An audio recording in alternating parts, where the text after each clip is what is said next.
پاکستان جن بحرانوں میں ہم جہت بحرانوں میں گرا ہوا ہے وہ باہر کے نہیں ہے، وہ ہم سے اندر کے ہیں، ہم نے کیے ہیں، ہم اس کے ذمہ وار ہیں پاکستان کے لوگ. ہم یہ نہیں پتا کہ ظالم کے منہ سے چھیننے کی ہمیں کیا سزا ملے گی، تھپڑ بھی لگے گی، ڈنڈے بھی ہوں گے، مارداڑ بھی ہوگی. ہم پاکستان کے پیٹ سے سب کچھ نکال رہے ہیں، دھوتی گائے ہیں، سب لگے ہوئے ہیں.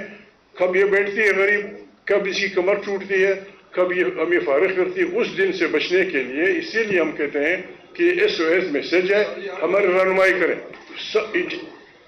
انڈین نیشنل آرمی تھی، سکھ پٹھان یہ بلائی سب اس میں شامل تھے. یہاں بھی انہوں نے یہ کمال کیا. ہم نے پاکستان سے محبت میں 1947 میں نئے آئین بننے کی نہ خواہش ظاہر کی، نہ اس کی میں نے ضرورت محسوس کی. 1935 ایکٹ چلاتے رہے. وہاں چونکہ سیاسی قیادت مضبوط تھی، یہاں محمد علی جناح صاحب شریف آدمی تھے، اکیلے تھے، لیاقت علی خان تھے، باقی سارے ہمارے فیوڈل لاٹ جا کے جمع ہو گئے تھے، پنجاب کے، سندھ کے، پشتونوں کے، جنہیں اس سروکار ہی نہیں تھا کہ آئین کیا بلا ہوتا ہے یا حکمرانی کس طرح کی جاتی ہے. سیاسی پارٹیوں تو پابندی لگ گئی تھی کہ آپ ہمارے مخالف تھے. 47 سے ہم نے چلایا 71 تک، 1935 ایکٹ سے وہاں انہوں نے اپنا نیا آئین بنایا. پھر یہ جو جس آئین کو ہم بچانے بھی نکلے ہیں یہ متحدہ پاکستان کے لیے بنا تھا. ہم نے پھر بھی کہا بابا ٹھیک ہے اسی کو چلاؤ، لیکن وہ قوتیں جو اس ملک کو برباد کرنا چاہتی ہیں یا ان کی وژڈم ہے کہ وہ آسمان سے گرے ہیں، وہ بحرانوں کے ماہر ہیں، اس کو سنبھال سکتے ہیں، وہ اس کو بھی نہیں چھوڑ رہے. تو تحریک تحفظ آئین پاکستان کو آپ بالکل ایک ڈوبتے جہاز کی SOS میسج سمجھیں. جس طرح ایک جہاز ڈوبنے کو ہوتا ہے اس کا SOS میسج ہوتا ہے کہ بھائی ہم ڈوب رہے ہیں.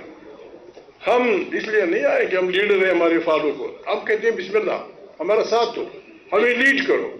کس چیز کے لیے لیڈ کرو؟ کہ یہاں ایک آئین ہوگا، یہاں ایک منتخب پارلیمنٹ ہوگی، وہ طاقت کا سرچشمہ ہوگی، داخلی اور خارجی پالیسیاں وہاں سے اوریجنیٹ کریں گی، ہمسایوں کے ساتھ آرام سے زندگی گزارنے کی بات ہوگی. ہم نے چونکہ ارتقائی عمل کو روکا، اس کا نتیجہ یہ ہوا کہ ہم لیڈرشپ بنانے میں ناکام رہے، ہم روح بہینطاط ہوئے. اب کوئی مانے یا نہ مانے ہمارے بحران ہم سے بڑے ہیں. پاکستان جن بحرانوں میں ہم جہت بحرانوں میں گرا ہوا ہے وہ باہر کے نہیں ہے، وہ ہم سے اندر کے ہیں، ہم نے کیے ہیں، ہم اس کے ذمہ وار ہیں پاکستان کے لوگ. لیکن ہم اتنے چھوٹے لوگ ہیں ہم اس کو سمجھتے بھی نہیں. ہمارا ہمسایہ انڈیا، ہم ایک ساتھ تھے. آج بھی امتیاز بھائی کو جو جاتے ہیں میرے یہ ساتھی، آج بھی آپ انڈیا میں جائیں وہاں کی غربت ہم لوگوں سے زیادہ ہے. ان کے جو دہشت پسند لوگ ہیں وہ ہمارے لوگوں سے زیادہ دہشت پسند ہے. آبادی ان کے اربوں میں ہے. آدھے کپڑے پہنے آدھے کپڑے لوگ پھر رہے ہوتے، لیکن انہوں نے اپنے عوام کی یہ تربیت کی کہ جب اندرا گاندھی نے بھی آئین کو چھیڑنے کی کوشش کی، ایمرجنسی لگانے کی، جیل بھیج دیا اور اقتدار سے باہر پھینک دیا. ہم نے یہ ارتکاب بند رکھا. اب برداشت وہ نہیں ہے. ہم چھوٹے لوگ ہیں، بحران بڑے ہیں. امتیاز علم بھائی میں نے الیکشن سے پہلے، کون سنتا ہے غریب پشتون مذاق میں ایک ضرب المثل استعمال کرتے ہیں کہ غریب ملا کی اذان پہ کوئی روزہ نہیں توڑتا. ہم کون تھے آئین کی بات کرنے والے؟ ہم نے ان سے کہا کہ پاکستان الیکشنوں کا متعامل نہیں ہو سکتا، پہلے اس میں ایک 3 روزہ قومی کانفرنس بلائیں جس میں جرنیلوں کو بلائیں، ججوں کو بلائیں، پولیٹیشنز کو بلائیں، اقتصادی ماہرین کو بلائیں، سب کو بلائیں تاکہ ہم 3 دن بیٹھ کے اجتماعی دانش سے رولز آف دی گیم طے کر کے پھر جائیں. کسی نے ہماری بات نہیں سنی. اب حالت یہ ہے ہم آئے ہیں لوگوں کو ناک کرے کہ کوئی کہتا ہے ہم سے منتیں، ہم کسی سے منت نہیں کرتے.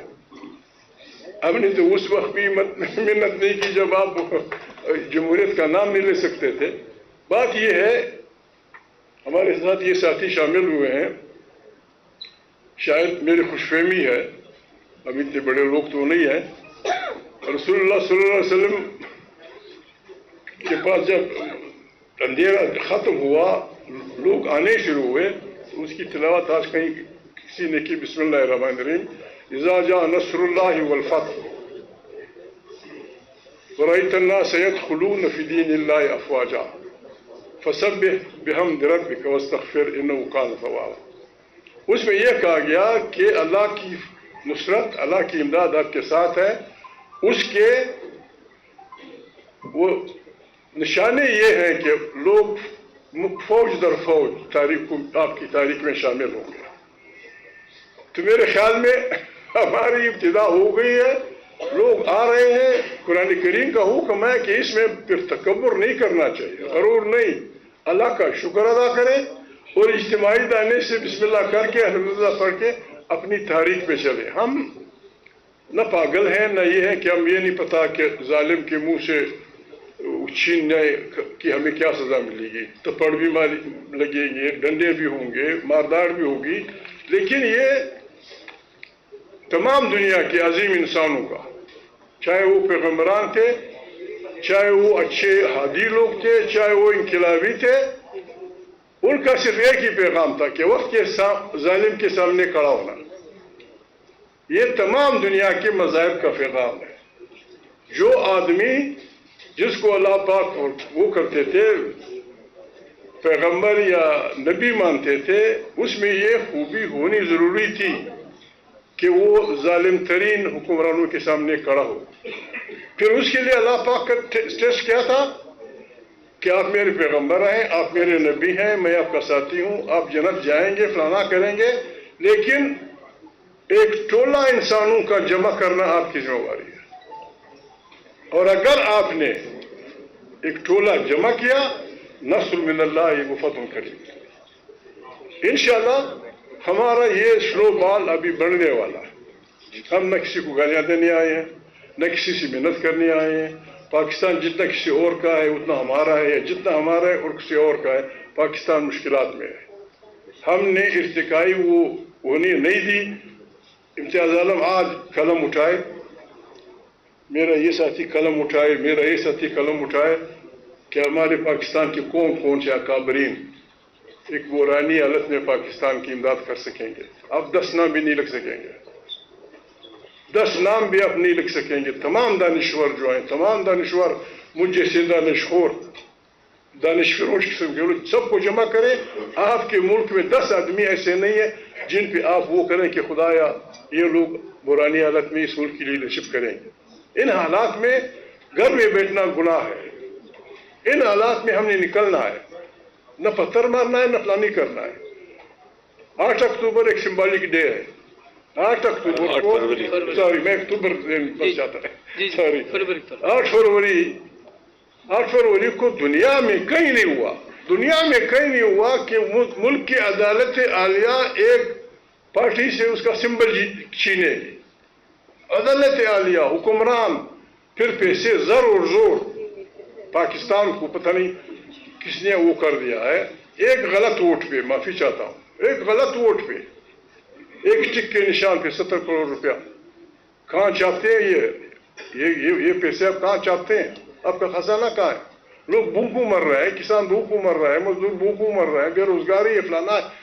اور پھر ایک محمود کو خدا نخواستہ یا کسی اور کو جب 70 کروڑ روپے دیں گے تو یہ 70 کروڑ تو پاکستان کی پیٹ سے نکالے گا. ہم سب یہ کر رہے ہیں، ہم پاکستان کے پیٹ سے سب کچھ نکال رہے ہیں. 2 گائے ہیں، سب لگے ہوئے ہیں. کب یہ بیٹھتی ہے غریب، کب اس کی کمر ٹوٹتی ہے، کب یہ ہمیں فارغ کرتی ہے. اس دن سے بچنے کے لیے اسی لیے ہم کہتے ہیں کہ SOS میسج ہے، ہماری رہنمائی کریں، ہماری رہنمائی کریں. ہر پاکستانی شرط یہ ہے کہ اس کے آئین سے محبت ہو، پاکستان سے محبت ہو، غریب انسانوں کی زندگی سے محبت ہو. اسے اختیار ہے کہ ہمیں بتائے کہ آپ کے پروگرام میں یہ نقص ہے. آئیں بسم اللہ، آئیں ڈالیں. نمک کم ہے، غیرت کا نمک کم ہے، ننگ کا نمک کم ہے، انقلاب کا نمک کم ہے، آپ ڈالیں. یہ گھر میں بیٹھ کے وہ نہیں کرنا. آئیں بسم اللہ کریں. ہم سے یہی ہو سکا ہے، ہم نے یہ پروگرام رکھا ہے. جو بھی پاکستانی جس بھی پارٹی کا ہو، جس بھی مسلک کا ہو، نماز پڑھتا ہو نعوذ باللہ نہ پڑھتا ہو، جو اس ملک سے محبت کرتا ہے، آئیں ہمارے ساتھ بیٹھیں، ہمیں بتائیں کہ یہ نقطہ آپ کا کمزور ہے، اس کو ٹھیک کر دیں۔ یہ گھر بیٹھ کے توپ و تفنگ چلانا یہ نہیں چلے گا۔ آئیں بسم اللہ کریں، تحریک کی ودا ہو چکی ہے۔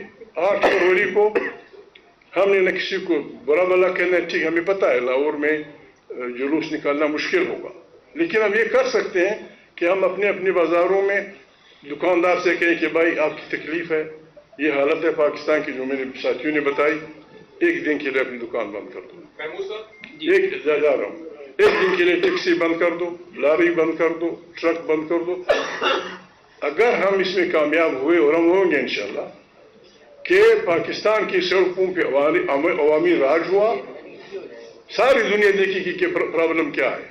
پرابلم یہ ہے فسطائیت کے خلاف، لانا کے خلاف لوگوں کا احتجاج ہے۔ نکلیں پنجاب کی سڑکوں پہ، نکلیں اس دن بنگڑا ڈالیں، ڈب لگے رہیں، پشتون وہاں خٹک ڈانس کریں گے، سندھی وہاں وہ کچھ کریں گے، کچھ تو کرنا ہے ہم نے۔